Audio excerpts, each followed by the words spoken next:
สบายดีทุกคนมื้อนี้เฮามาเข้าป่าอีกคือเก่าหลังจากพักได้2-3 มื้อแล้วเฮาสิมาลองใกล้ไม้ใกล้ขึ้นไม้นะมาลองเบิ่งป่าอยู่ทางหลังบังเอิญเฮามาพอกงไห้นะเจอมาไห้ชุบแล้วเมื่อกี้นี่ยิงนกเป้าตัวหนึงตกลงมาเดี๋ยวเฮาสิไปหานำกัน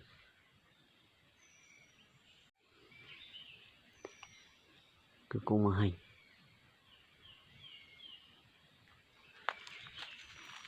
ไปหานกเป้ากัน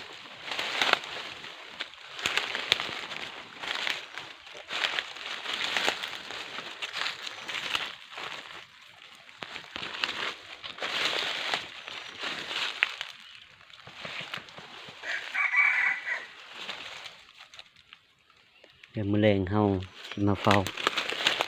มาลัดกระเหาะมาเฝ้ามื้อแลง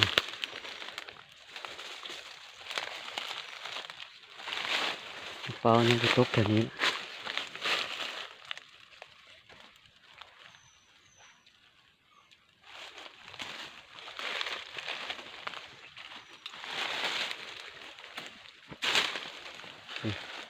บ่มันตกเพราะว่าผู้มันสั้นน่าจะไหลลงหลุม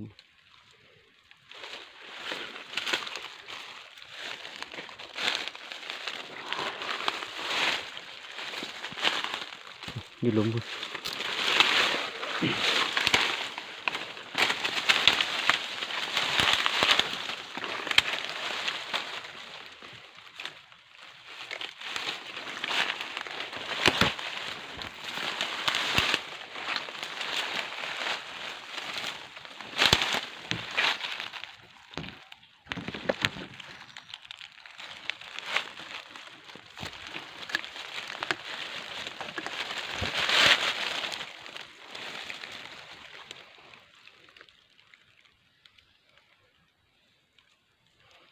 อันนี้ก็คือแบบ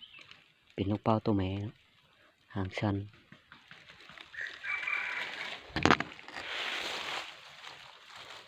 แต่ว่าหมูมันยั่งอยู่ถึงนี่หมูมันยั่งอยู่เดี๋ยวเราจะค่อยขึ้นไปแล้วสิจอบเบิ่งอีกว่ามันยั่งบ่เพราะว่าเมื่อกี้นี่มันห้องอยู่เพราะว่าหลายตัวบินไปแล้วเราจะค่อยขึ้นไปชันพี่น้องชันเองเลย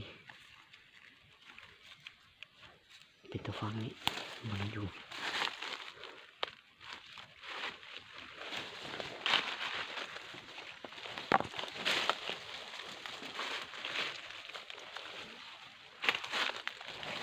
อาจจะค่อยขึ้นไปจอบมันเพราะว่ามันกินมาให้อิ่มแล้วมันออกมาเจ้าใช่เนาะ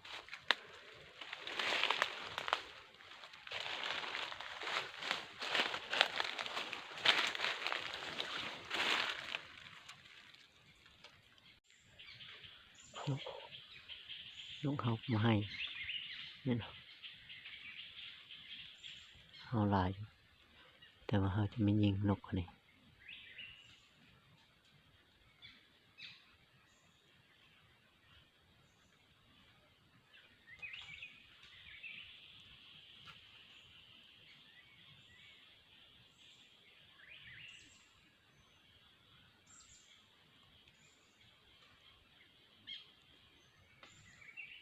มีแต่ตอนแรกเขาจะมา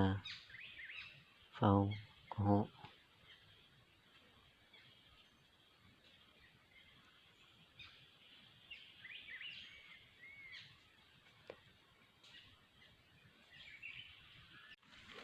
เอาแล้วมันไก่อ่อนไก่ขึ้นไหมเพิ่นดีนเพิ่นดีนเสียงปืนเพิ่นก็เลยกระตาไก่ขึ้นไหม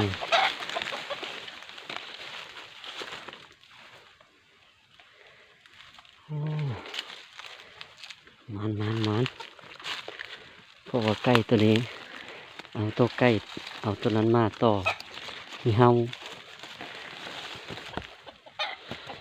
แล้วก็เลยเอาไก่น้อยนี่มาลงเบิ่งมันแล้ว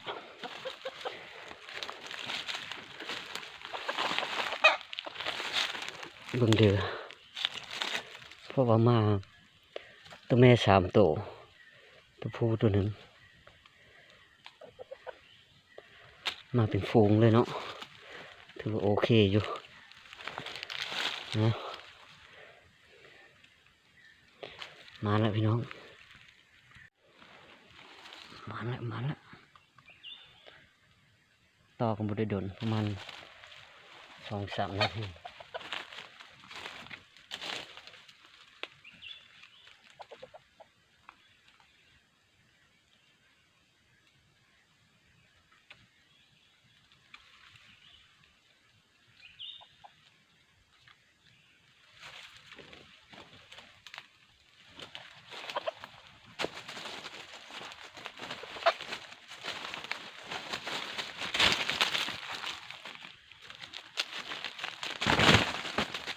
ความห้าวของเพิ่น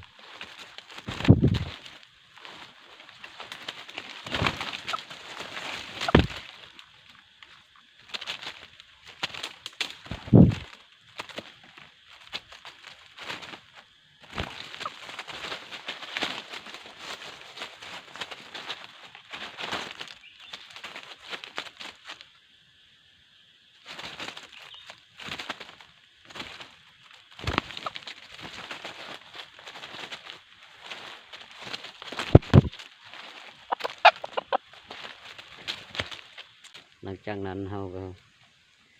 จะได้กลับวันนี้เนาะเพราะว่าเราได้แล้ว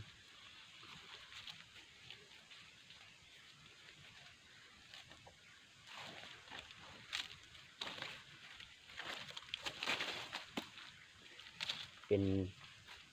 ตัวทำอิฐของเพิ่นเอาไก่น้อยออกมาทดลองไก่ใหม่ไก่ขึ้นใหม่คอนทำอิฐแล้วก็มือทำอิฐเลยมือนี้ก็เลยจัดไปเต็มถือว่าผ่านอยู่เนาะเอาไปท่านก็สำหรับคลิปนี้ก็จบไปเท่านี้ขอขอบใจนำท่านผู้ชม